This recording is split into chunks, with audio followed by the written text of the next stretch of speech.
সহিহ বুখারীর 6612 নম্বর হাদিসে আল্লাহ নবী বলেন, ইন্নাল্লাহা কাতাবা আলা ইবনি আদম হাজ্জাহু মিনাজ জিনা আদরাকা যালিকা লা মাহালা। আদম সন্তানকে আল্লাহ জিনার পরীক্ষা দ্বারা পরীক্ষা করবেন, কোনো সন্দেহ নাই। ফাজিনাল আইনি আন-নাজরু, চোখের জিনা হলো দেখা, কোন অবৈধভাবে যেই নারীকে দেখা আপনার হারাম, তার দিকে তাকানো, এটা চোখের জিনা। বর্তমান জামানায় হয়ে গেছে কি কথা কয়, মুখ না ডাকলেও নারীর পর্দা হয়ে যায়। তাহলে চোখের জিনা আর কোনটা? নারীর চেহারা যদি না ডাকলে পর্দা হয়, তো চোখের জিনা কোনটা?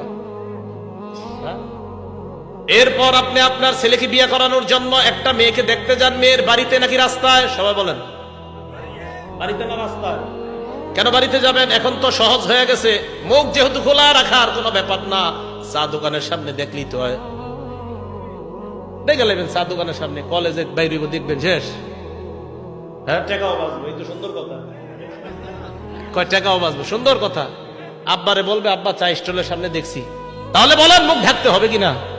আরে মুখ ঢাকতে হবে বলেই তো ছেলে সামান্য সময়ের জন্য ওই দিন মেয়েটাকে দেখা যায় হয়। কত রকমের বিপদে যে একের পর এক পড়বেন আল্লাহ জানে।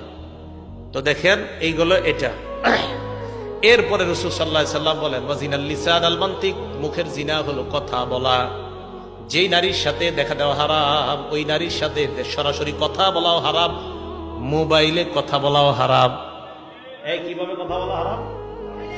মোবাইলে আপনি অপরিচিত একটা নারীর সাথে কথা বললেন, কথা বলার পর রাত্রে আপনি বালিশে মাথাটা লাগায় চিন্তা করলেন, না জানি দেখতে তিনি কেমন। আল্লাহ নবী কয়, ওয়াত নাফসু তামান্না ওয়া তাশতাহি, তোমার দিল কল্পনা করে, এটা হলো দিলের জিনা, অন্তরের জিনা। কি এই জিনা হয় কিনা? ঘরে ঘরে এই জিনা হয়। এবার বুখারীর হাদিস শুনেন, 5590 5590 নম্বর হাদিস। ক্বালা রাসূলুল্লাহ সাল্লাল্লাহু আলাইহি ওয়াসাল্লাম, এই হাদিসের অনুবাদটা মন দিয়ে শুনলেন। লাকুনান্না মিন উম্মতি আকওয়াম, আমার উম্মতের মধ্যে এমন অনেক সম্প্রদায় বের হবে, ইস্তাহিল্লুনাল হিররা ওয়াল হারিরা, যারা জিনা করাকে হালাল মনে করবে, ওয়াল হারির, রেশমের পোশাক পরা হালাল মনে করবে, ওয়াল খামরা, মদ পান করা হালাল মনে করবে, ওয়াল মাআজিফা, মাআজিফের অনুবাদ করমুনি, ঢোল তবলা গান বাদ্যকে হালাল মনে করবে। শুধু তাই নয়, বলবে আমি এমন কোন কিতাব বাকি নাই, সব পড়ছি, পড়ার পর কোথাও পাই নাই ঢোল তবলা হারাম। তাহলে বুখারীর এই হাদিসটা কই? কিতাবটা সব পড়ছেন, এটা পড়েন নাই, মানে এটা মনে হয় এই জায়গাটা রেখে গেছে। হ্যাঁ, বুখারী শরীফের 5590 নম্বর হাদিস।